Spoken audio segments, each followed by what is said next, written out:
Hello. Hello, everybody. Welcome back to another Three Three things. with the 513 Pickers. I'm Troy. Troy. That's Troy. Me. Tanya. And hey, thanks guys for all the new subscribers. We had some great subscribers from last time. Thanks for amazing. All the likes. We love the comments. You guys keep on putting comments. Yeah, I love answering them. Yeah. I love getting all that little, what's interesting, what you like, little interaction. I don't know. I was looking at some of the comments, and I just wanted to give a little backstory about us, though, too, because I feel like yes, that's coming. We kind of, but just a general married couple. We've been together for a very long time. 2 kids. Yes. Had one kid, and then the other kid that they were all kind of interested in vintage stuff. And in the process of having to take them places and buy things in strange meetups, which was so weird back then. This was like pre-COVID. This was like years. I was like, what are we doing? We're meeting somebody in an alley? What's happening? But we both started to find our own kind of love with vintage. And Troy definitely gravitated towards the clothing, and I stayed in the home decor world because that's what I had done for a corporate job. So now we are here. This thing has evolved, and it continues to evolve. Because it's forever revolve. Well, it shouldn't revolve. It should evolve. We're revolving around the evolution. Yes, exactly. So, between learning about eBay, Poshmark, Depop, some other stuff, and just figuring our way out marketplace. Now we're on a YouTube channel. So this is what we do. Absolutely. So wonderful. Thank you guys. Make sure you hit like and subscribe. We had some interesting stuff happen this past. This has been a crazy 2 weeks, you guys. It's been a little insane for us. We had Mother's Day. We had a nice celebration of Mother's Day.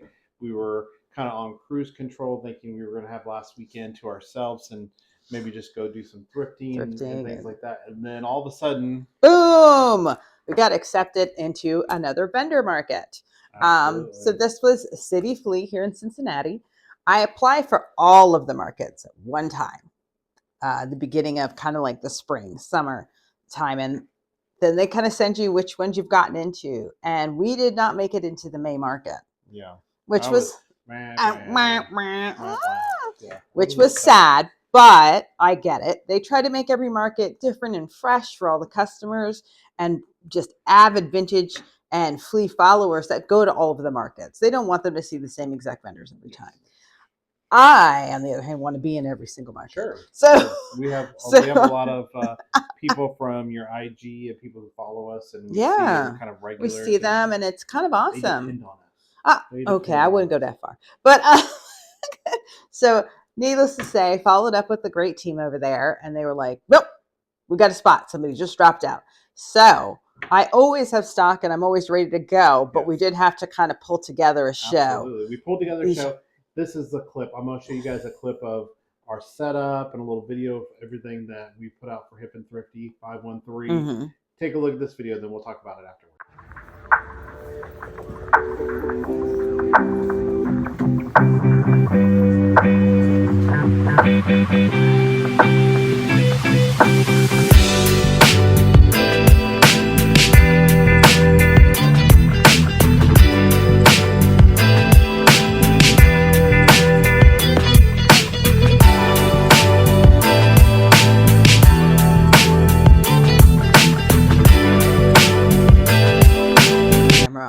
On our multi-million-dollar studio television, we don't have any of that. The setup was a beautiful day. Number one, yes, it was probably the busiest City Flea we've had in Washington Park. Yes, we have other City Fleas that are at Factory 52, which is their vintage show and their holiday show that we do really good at. But as far as Washington Park goes, this was the busiest. This was really busy for us. Honestly, I mean, Washington Park is always good, but sometimes if it's too hot, people don't come out because it's a completely outdoor market in the middle of the city.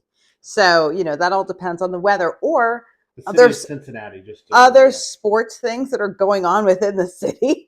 Sometimes different games and Regs games. So people will get, so we get sort of that sort of thing. But this was well attended. And one thing that normally I do is 3 to 4 tables. I have a variety of home decor, anywhere from, teapots, cups, some wall decor, lots and lots of tabletop is what I usually concentrate on. Last year, I think just because I was doing so much running around and I had done so many shows and I was working full time, Troy was like, hey, you have a lot of art. Let's just pull together one whole, like, it's mostly about the art. And I was like, I don't think I have that much. And when we did pull it together, it was a really great, and the response was amazing. We had tons of traffic last year in the booth, flipping through. We set it up, in a style that you can definitely flip through and look through them. And I mean, we had multiple purchases, brought a little bit of tabletop. Yeah, we brought some large pieces. So we thought, you know what? Let's redo that formula again. Yes, and it was perfect because my thought was people in spring, they're redecorating, they're doing spring cleaning, they're finding new wall space, they're coming up with great ideas for their home, and they'll be looking for great artwork, and a lot of new construction too in the area. A lot of people told us they were moving and needed to fill these walls up. So, I mean, we sold a lot. I would say, I think it's a little over 100 pieces that we took. And what did we bring back? Like maybe 30. I don't even think that many, honestly. Yeah. I think it's less. Yeah. Because what we did bring back were a few really large pieces. And I do believe that those would have sold if people were prepared to take those with them. Sure. Just, they were all eye catchers. And if you notice in that video, we had that really big picture. We had it in our living room for a while. A really big botanical. It's a still life. Flowers in a vase. It really grabs people in. Several people looked at it, and we had several people that were in from out of town that were like, "Oh no, I wish I lived in town. I would totally take this." So that's a great sign to me that what I'm picking, what I'm concentrating on, is working. Yes, I don't stick to just one genre or theme. I try to get things that just speak to me and look really good, and I think that could work in different environments. And you could move it around your house, and it's working for us. So I tried to stay within that vintage theme, but it's pop art, it's classic. I am not opposed to and have sold before velvet paintings, and people dig them. Yes, literally. So string art, portraiture, metal stuff, mixed media. I have it all. I like to have an assortment. So I didn't understand some of those words. That's okay. That she just said, but I go with it. Whatever she says to take, she just points and I take whatever. But then you do a good job of setting it up and a little bit of load in and load out. He's logistics. Even though we are coming up on the June shows, and we're actually doing back-to-back June shows, the 21st and the 22nd. One at Factory 52. And the other one at Washington Park. And guess what? Myself, and I all three of them are curating one of the three of them. Just me. I'm just going to curate 3 of them. She's helping me out, but it's going to be a lot of my stuff. So a lot of more vintage clothes and so everything that's in this house, like we have so much stock. So when he says he's going to curate something, I picked it all. So he's picking from the things that I picked. But so speaking of picking things, picky. Let's start diving into Let's go. Because let's go with it. I want to show off a few things that I've picked just for the show. What? For the June show. So I like that emoji. 3 things we bought and 3 things we sold. I'm gonna start this time. Oh, that's usual. Last time you started. Yeah, the one time ever in my life. Yeah, it's always you. Go ahead. Some things we found yesterday. So we went out thrifting yesterday after work, and I found these ships, the Clipper ships. Clipper these ships are from the Atlantic Mold Company, and not mold like moldy company, but this is the Atlantic Molds. They made ceramic molds in the 1970s and the 1980s. These are bookends, beautiful, cool bookends, kind of a nautical theme that I'm going for here. But I found out a lot of cool stuff about Atlantic Mold. Yeah, they made a lot of the really famous molds that everybody loved, and for hobbyist pieces. Yes, and so a lot of women repainted those. They made those Christmas trees. They made the trees, really? The trees. Wow. Of the I've never gotten one. I've never found one. My mother has one. Mom. Okay, you don't have to say it like that. You have one. But I do want the holy grail of trees. There's another tree from my Atlantic Mold. It's all scooped out for deviled eggs. Oh, wow. I mean, it's huge. That's a wish list. That's a wish list find. Absolutely. But I found these because I'm going to bring some Stephen King books that I have, which I'll talk about in a second about a Stephen King book that I sold. But I also found this piece here. I'll hold sticking with the nautical theme. This is just a print. It's a print of a really cool picture of a clipper ship. Yeah. This was done by a guy named R. McGregor. And that was McGregor. Yeah, in 1939. This is just a print of his, but he came up with a lot of really cool nautical themes. But that wasn't his real name, which I found out was really strange. Okay. His real name was Wilfred Knox, and he actually served in World War I. He was a British engineer who took to painting after the war, and he came up with these brilliant pictures. But because he had these contracts and agreements with people, he would paint under these different pseudonyms, so he could get out of doing like the contractual work that he was obligated to do. So I have worked with a lot of artists in the past that have their own style. Yeah. But then they've found so much success with published art or things that get turned into book covers, get turned into pencil cases. Yeah. And that art they do under a completely different name. Yeah. To not, change or not say taint their stuff, but to just have those two different voices and let them live out, But I think this will go This really is cool. this is perfect. This is a man cave. This is your bar. This is your whiskey tasting room. This is all kinds of nautical cottage. Maybe you have one. I don't know. Stick with a dark beer. You need a dark beer. And then one of the things I sold was, so I had a few copies of the book It from Stephen King. Yeah, scary. And I sold, over the last week, I sold two. I sold a first edition book club and a first edition, like a true first edition. Not the first printing, but just a very true first edition of It. And I've sold this book. This is the third time I've sold the same exact book. So I know what I'm looking for when I find these things. You know stuff. I know stuff, but there's going to be, at that June show, I'm going to put some Stephen King books between these two bookends. And so hopefully people will like bookends those. Are great. Bookends, I've seen people use bookends as doorstops. Use bookends as just statuary. Like put it actually in a bookcase or put it up against, or in the kitchen, put it up against your backsplash. I mean, bookends are just their own thing. There's so many great options out there. These are cool bookends. And some people use them separately, like one place and another one somewhere else, or they just put the books up against the wall and just have one book, Yeah. So there's fun options. I don't have that many bookends. There you go. Because I've sold a bunch. We sell them when we get them. Yeah. I mean, I just don't have them. So I'm going to talk a little bit about a found and a sold at the same token. Ooh. Just some example. What is it? So here's what I found this week. These are the tulip shape. Peg. Tulip. No. Peg. Tulip's the flower. Tulip shape. Not tulips? No, absolutely not, sir. Is there peg? Peg. Votive candle holder inserts. What does all that mean? I've seen these when I first started thrifting. I didn't buy them. I didn't know what the heck they were. Yeah. So I found two of these. Growing up, I had seen this tons of times, tons of places. They kind of roughly sort of, if you're into the primitive or the more country with the K art, the dark wood, and I'd see them in the candle sconces. So I got that. But then I didn't know about all these other ones that were out there. Different colors, different shapes, different sizes. And if they don't fit in the candle, you can take that plastic thingy off. If you have a wider opening. I've seen people put these in candles in vases, and then now the vase is now a candle holder. Oh. I've seen it just changes the scope of the candle holder. I mean, it just makes it look like a whole different thing.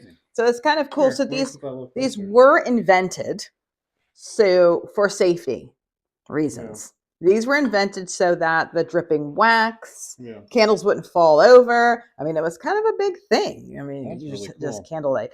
So, I mean, the funny thing was I always buy these I'm always looking for them, different shapes, different colors, different sizes. At the show, I think I had 10 of them. I don't know. I don't know. I just kept wrapping them in paper. I had one person that came up. She had picked up one candle holder, and she said, "Oh, these inserts. I've been looking everywhere for these. I'm doing this for my wedding."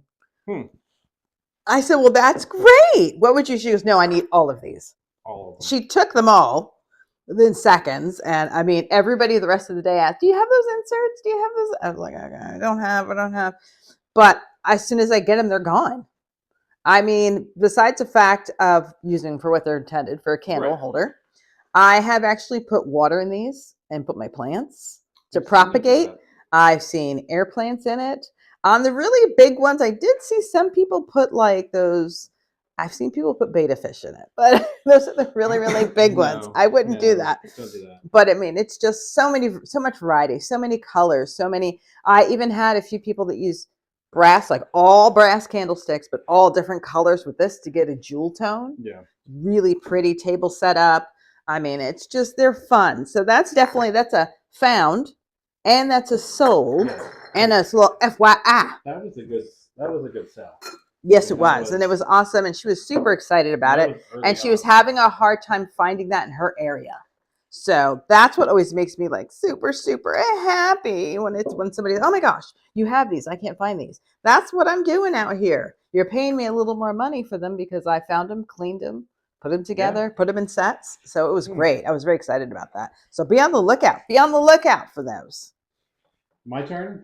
Do it, Troy. So I'll go over real fast. One of the things that I sold, which was this Miles Davis Bitches Brew. I love saying that. Bitches Brew album. This was the original 1970 album.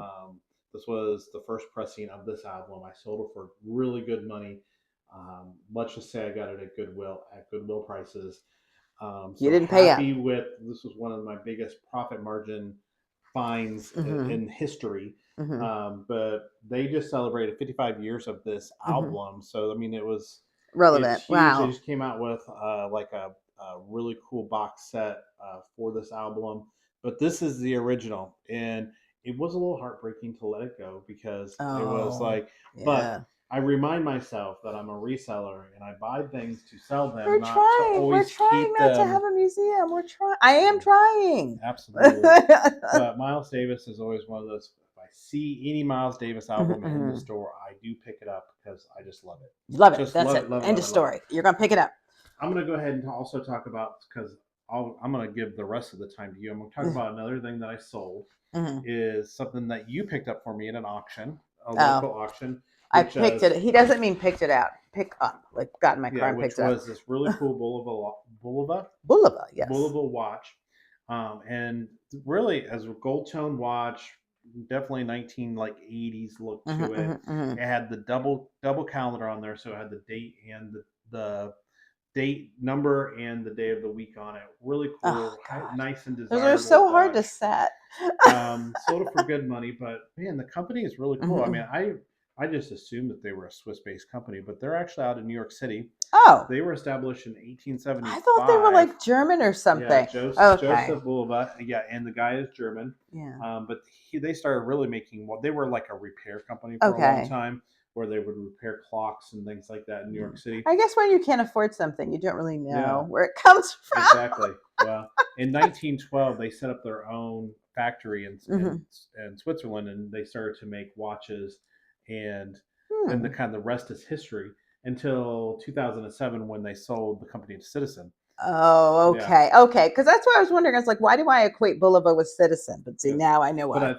But whenever I see these up at auction or if I see them around and make sure that they're legitimate and not fakes, that I do pick them up because I've kind of taught myself how to change batteries and to kind of get watches to work a little bit better. Yes. So I've had some luck in that. But I actually sold an antique watch from the 1920s or 30s a couple years ago, the Bulova watch that I got at auction and made a huge profit on it. So I was like, huge. I like how huge. It was huge. Yeah. And so therefore I just kind of look for that brand every time. Sure. It was kind of cool to kind of look at some of the history I wish of the I knew more about them, but it's like, again, when you can't get it, you don't even Yeah, know it was about it. family owned. It was family owned. So like in the 90s, and then they sold.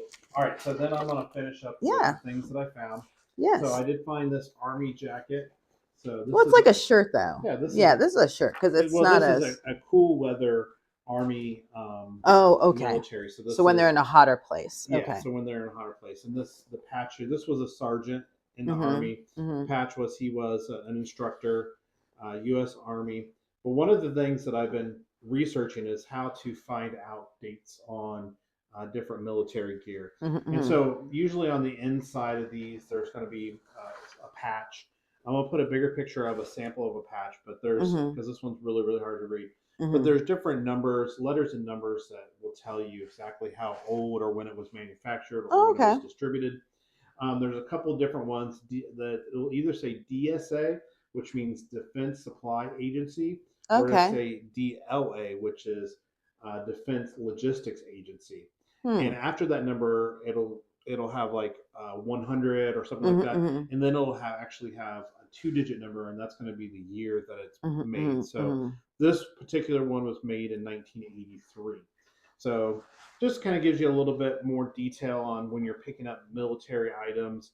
You know, when was it used? Was it used in the Vietnam War? Was it World War II? Was it, Desert Storm? Where was it? When was it? The other thing that I've researched, which I did some research on, was the different kinds of camouflage. Oh yeah, that's a whole thing. Because I found these pants, and I was like, I thought these pants were really cool camo. Oh, forget that. Really cool camo pants. But one of the things, these are hunting pants. I was going to say these are hunting pants. Yeah, these are from a company called Liberty, in really good shape. But this camo is called Realtree. So Realtree they have names. Is pretty sought after. I mean, these have a really cool. You can cinch the bottom. Cinch the bottom of them. I guess to fit in your waders, to fit in the boots. So and I know stuff. I had some army pants a couple of weeks ago on our 3 things, but this was a really cool pair of hunting pants that had that Realtree design, and it actually says Realtree trademark on it. I see. Okay, this is a little different than what I've seen out there when I've seen like new stuff at Cabela's and all this. Yeah, I've not seen that. I've seen just like this part, but not the leaves and the other. Okay, cool. Realtree is a form of camo, and there's just so many different kinds of camos from ones they call chocolate chips to the desert ones to the woodland, lines, and there's different between U.S. camo and European camo. I can't focus now because of chocolate chip. It's a whole new universe of getting to know what kind of camos it is. So I'm diving down that rabbit hole as we speak to even educate myself more. Yes. As I come across things. So that is my 3 things. The rest of the show is yours. I found psychedelic wavy gravy. No, did you find this mushroom in the woods while wearing the camo pants? No, but that would have been better. So everybody knows about the mushroom. I've never put this on my find it list because I just felt like everybody finds them. They pay up for them at estate sales, and I'm not putting out the effort. I am not taking the tape off because I just got it like 2 days ago and I haven't broken it yet. So when I go to sell it is when I'll take the tape off. This, I thought it was a set of 3. Okay. It's actually a set of 6 is the actual. Whoa. Yeah. So this is not the biggest one. There's one more. This one's huge. I mean, this is pretty big. So I'm kind of like. This is like 9-10 inches tall. This is one Tanya high. This is as big as my head. So there's one more. So what did I find out? Of course, mushrooms were big in the 60s and 70s. Everybody had stuff, but canisters were a big thing. There's actually another colorway of this. I'll show you guys that, as well as there's a ceramic one that has wood knobs on the top. Oh. There's a plastic version of those canisters, more that melamine. Then there's some tin ones. You know what? If you break that, so what's the history? I've always wanted to know. I was going to say Homco because I think everything is from Homco, but it is not. They actually came from Sears. Sears created this line called the Mary Mushroom Collection. Oh. Bop, bop, bop, bop. There are over 250 items in the Mary Mushroom collection. So that, I mean, I guess that just leads to people who collect them just that I mean, on a never-ending search. You could never get them all. Yeah. You could never get all the things. Right. They're like Pokemon. They made this from between 1970 through the 1980s. They produced this Mary Mushroom line. Kind of almost the same as the mold company, the mold company. Kind of same in my mind, not the research, in my mind, I think this was probably replaced by those darn ducks. The checker blue and the ducks, but it's a different company. But I think that so this could be anything from teapots, dish towels, good Lord, coffee cups, teapots. I said teapots, spoon rests. 250 items. Wow. Item categories. Amazing. So Sears, miss you, love you. Sorry about it, but I'm excited about that. I'll get that cleaned up and put on this week. Good find, T. Thanks, buddy. But because I love all kinds of painted ceramics. Painted ceramics are just the great best between, American designs, Spanish, Dutch, folk art, the Tonala pottery, which is Mexican. Oh. Even this stuff that's more 3D back here, we'll show you bigger pictures, but don't be afraid. Just get some of that stuff and put some plain stuff next to it. Don't worry about it. So then when we're talking about Spanish pottery, I have this. Oh. What is this, Troy? Muy bien. It's from Spain. Do you know what this is? It's an olive oil decanter. That is what I also thought it was, and it is not. It is a wine decanter. This is, well, yes and no. Let me see. Spanish. This is a pour-on. A pour-on? This is a pour-on. What did you just call me? Oh, wow. Okay, his mom's going to call me later. Wow. So this is a pour-on. So for wine, which is different from a decanter. The pour-on is put on the table to decant the wine, aerate it a little bit, as well as this is how you drink out of it. What? You take this. I saw this at a club one time. And the bartenders go and you go like this, and you pour it in there without this just kind of your lip face is like this far away from it. Okay. Yeah.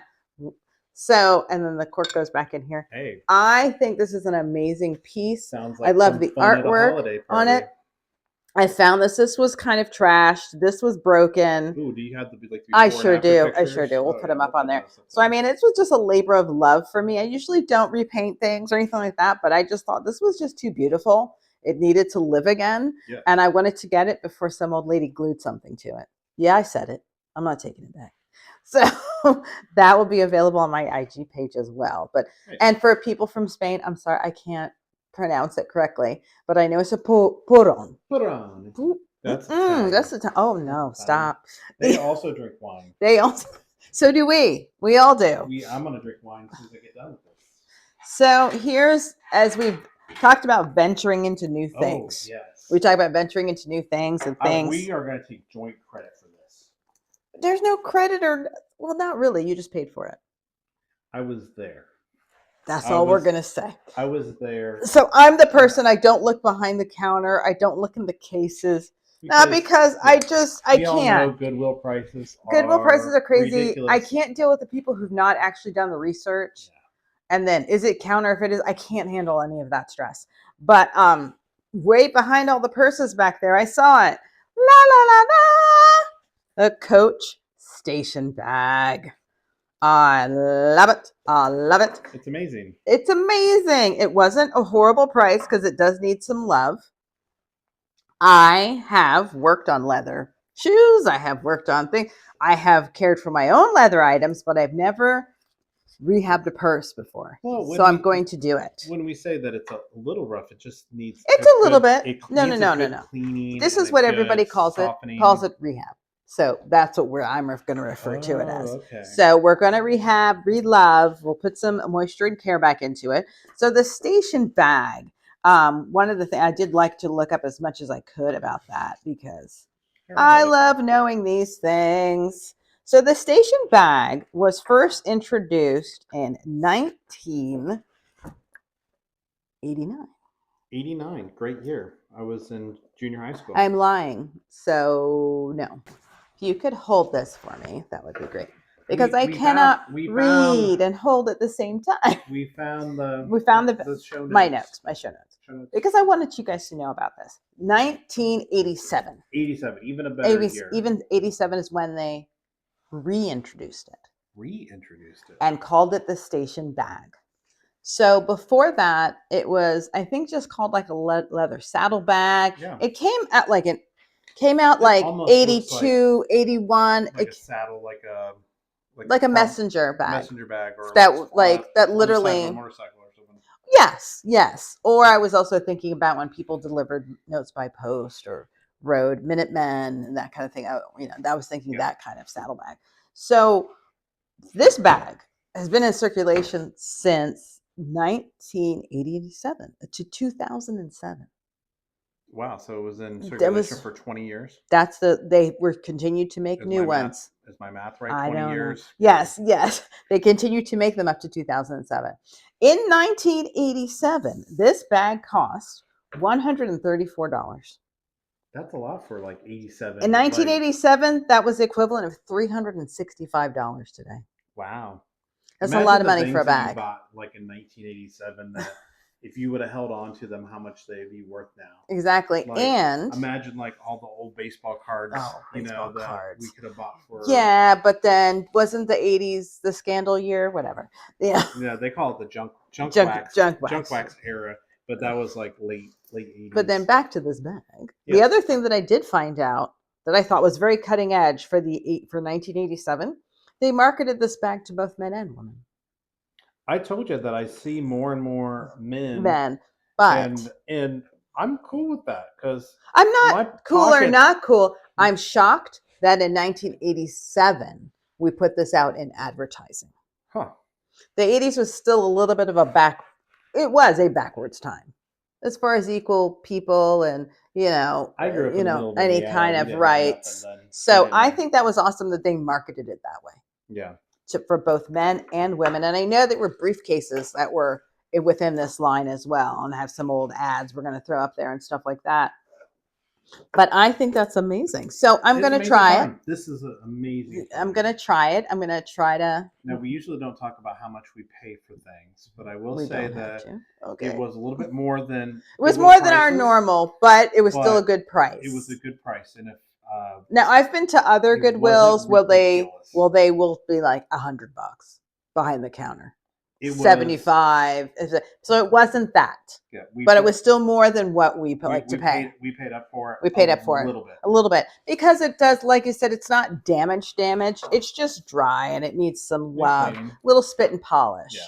So that's why it was a little higher. I mean, some people really go to the bins and find those ones that are just dying a slow, dry death, and they have to like fully dunk them and wash them and restitch. Okay, we're not in that realm. So, but again, I'm excited about it. Very excited. One of the things that Tanya's going to do with this bag in particular is she's going to document the process of her. Yeah, I'll show you the before and after process. I'll kind of show you guys how I did it. Little video, fun video or a short that we'll put it together and we'll share with you guys. So I'm excited about it. And I think it'll turn out really, really good. Is there any money inside of it when you? No, absolutely not. I'm pretty sure if it was behind the counter at Goodwill, they went through this bag with a fine tooth comb. I have found money. Yes, I know. A pair of pants at one long time ago.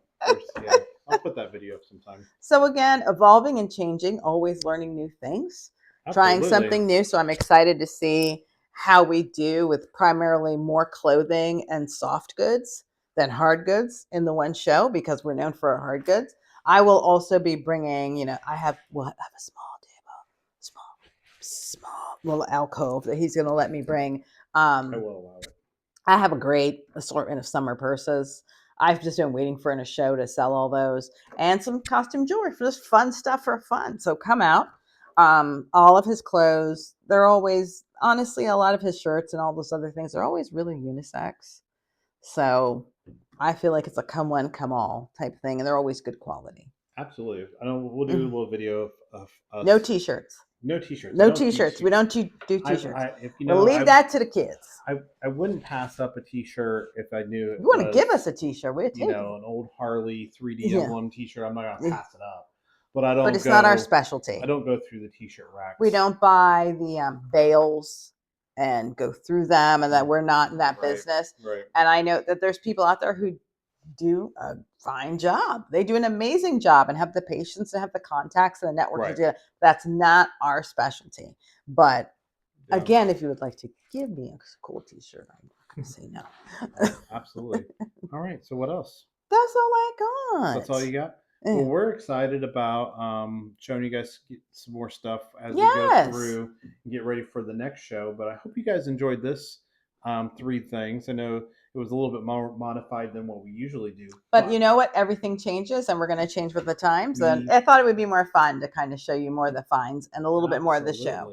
Absolutely. So, but thanks. Make sure if you guys have made it this far in the video, make sure you guys hit like and subscribe. Leave us a comment because we always like to see your guys' comments and know who's out there, and share this page with people you think find this kind of content interesting. If you like some of the items that we found, we usually put them on our eBay, Poshmark, Instagram, and all the links are going to be in the show notes. And you know what? If you can't find it, just message us. It's not going to be a big deal. If I don't have it any longer, maybe I have something similar in another color or something like that. It's great conversation starter. I'd love to know what you're looking for. We're going into Memorial Day weekend, so make sure you guys stay safe. Make sure you guys have a designated driver if you go out. We will be doing some thrifting on Memorial Day because one of our local thrift shops. There's some great sales out there for the Memorial Day. So all day on Memorial Day, so we'll be hitting them. We'll be fighting our way in. Absolutely. Thanks, guys. Thanks so much. We'll see you next time. Bye.